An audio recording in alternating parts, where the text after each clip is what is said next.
Morning. It is Monday morning and I'm about to get my day started, but before I begin my day, I have you in my spirit and on my heart, and I just wanted to encourage each and every one of you today and on the beginning of this week to trust God. Whatever you're facing, whatever the happenings are in your life, trust God and know that He is and He will be whoever and whatever you need Him to be. I was looking in Exodus, the 3rd chapter and the 14th verse where it speaks about God saying that, well, let me just read it. It says, "And God said to Moses, I am who I am and what I am, and I will be what I will be.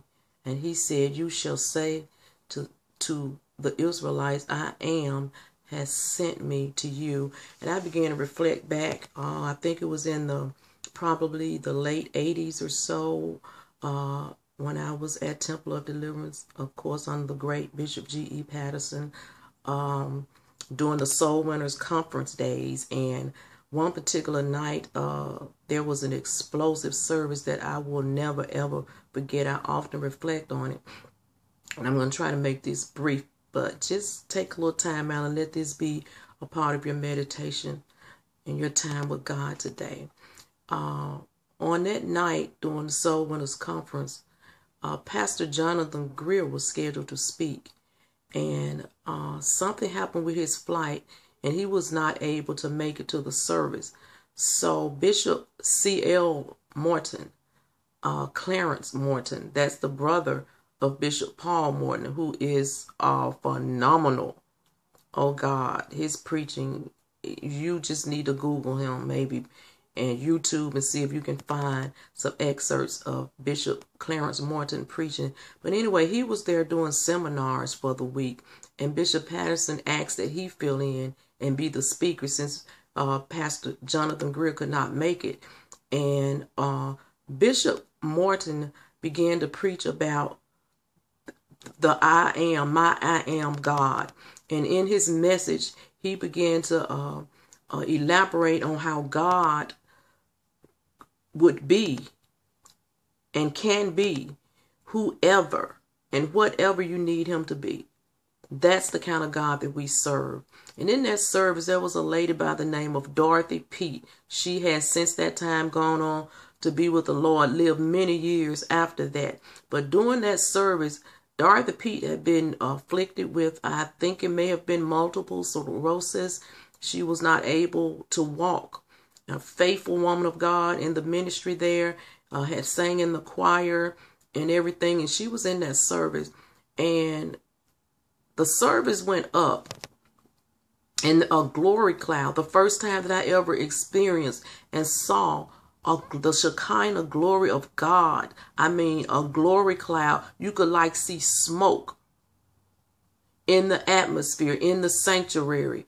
And everybody was caught up in worship and in praise, thinking about how God is whatever and can be whatever and whoever we need Him to be. And so all of a sudden, Bishop Patterson got the mic, and he kind of began to try to sell the people of God, just kind of settled. Of course, everybody didn't settle. It was just, he got the mic and began to talk.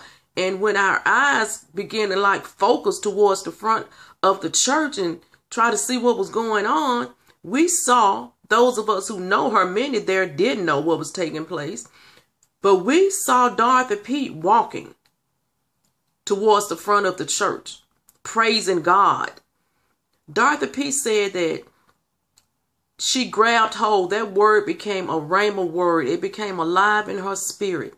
She said, He's my I am. He can be whatever I need Him to be. He can be my legs. She said she began to stand and hold and just began to take steps. Hey, my God, I didn't mean to do that. But she began to take steps. Her faith, we literally saw her faith at work.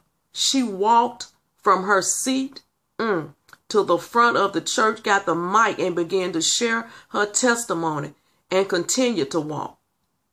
I said that to say this to you. Whatever you need him to be, trust him to be that in your life. I love you. I am praying for you. Would you please pray for me? Go in peace and walk in victory is my prayer for you.